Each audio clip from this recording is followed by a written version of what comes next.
پیدائشی طور پر کوئی انسان اونچا نہیں، کوئی انسان نہیں۔ اس کائنات کے اندر سب سے بڑی سورس شر کی ابلیس لعین، اور اس وقت کم سے کم پچھلے 400 سالوں سے ابلیس لعین کے سب سے بڑے ایجنٹ یہود، یہ شیطنت کی قوت ہے سب سے بڑی، سیٹنک فورس، شیطانی قوت جو ہے وہ یہودیوں کی ہے۔ یہودیوں نے سیکولرزم ایجاد کیا، اس کی وجہ کیا تھی؟ وطنیت۔ بھائی ایک ملک میں رہنے والے سب برابر کے شہری ہیں، فائدہ کسے پہنچا؟ یہودیوں کو، اے مائنیوٹ مائنورٹی۔ اگر مذہب کا معاملہ ہو تو ان کی کوئی حیثیت ہی نہیں رہتی، جب مذہب کو ایک طرف نکال دیا، ٹھیک ہے برابر کے شہری ہیں، ہمارے حقوق برابر کے ہیں۔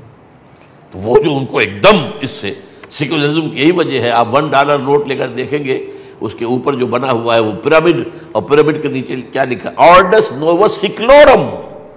نیو سیکولر ورلڈ آرڈر ہمیں بنانا ہے، اور یہ 1776 اس کے نیچے لکھا ہوا ہے۔ یہ 1776 جو ہے یہ اس کو یہ بھی کہتے ہیں کہ یہ امریکہ کی آزادی کا سال ہے، اور یہی ہے جب کہ آرڈر آف الومیناٹی بنایا تھا یہودیوں نے، وہ ایک لمبی بات ہو جائے گی پھر میں اگر بیان کروں گا۔ یہودیوں نے یہ کیا۔ اسی طرح یہودیوں نے سود کے لیے اجازت حاصل کی یورپ میں، اس سے پہلے سود وہاں حرام تھا، جب تک پوپ کی حکومت تھی سود حرام، اور دونوں سود، جس کو آپ کہتے ہیں یوزری، جو عام طور پر ذاتی استعمال کے لیے لوگ سود پہ بڑے سود کے اوپر لے لیتے ہیں، اور ہمارے ہاں وہ پٹھان جو ہے سود خور اب بھی موجود ہیں، مختلف شہروں کے اندر اڈے ہیں ان کے، بڑی طاقت ہے ان کی، اور ایک ہے کمرشل انٹرسٹ، یہ دونوں حرام ہیں۔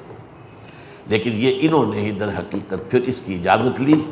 اور کیلوین نے ایک کتاب لکھی، اس کے نتیجے میں سود کو جائز قرار دیا گیا، اور بغاوت جو پوپ کے خلاف کر کے، پوپ کے خلاف بغاوت کیے بغیر یہ ہو نہیں سکتا تھا، لیکن پوپ کے تحت تو سود حرام تھا،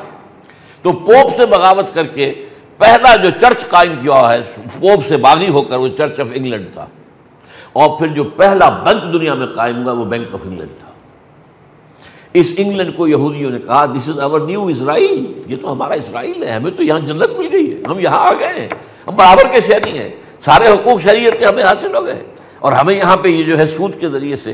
ای بنوک ای فکر چالاک یہود، یہ علامہ اقبال کہتے ہیں، یہ بینکنگ کا نظام پورا یہودیوں کے عیار فکر، ان کی سوچ، اس کا نتیجہ ہے۔ ای بنوک ای فکر چالاک یہود،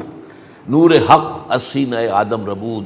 اللہ نے جو نور اپنا پھونکا تھا انسان کے اندر وہ نکال کے اس سے باہر کر دیا، اب انسان حیوان بن کر رہا ہے۔ یہی معاملہ تیسری چیز کا ہے، ان کے جو باقاعدہ ہیں protocols of the elders of the Zion, جو 1897 میں انہوں نے مرتب کیے تھے بیسل کے اندر، جو سوئٹزرلینڈ کا ایک شہر ہے، اس میں لکھا ہے یہ شرم اور حیا کی ساری قدریں ختم کرو، انسانوں کو حیوان بنا دو۔ جیسے کتا نہیں دیکھتا کہ یہ کتیا ہے، یہ میری ماں ہے کہ بہن ہے، کیا ہے کیا نہیں، مجھے کیا پتا،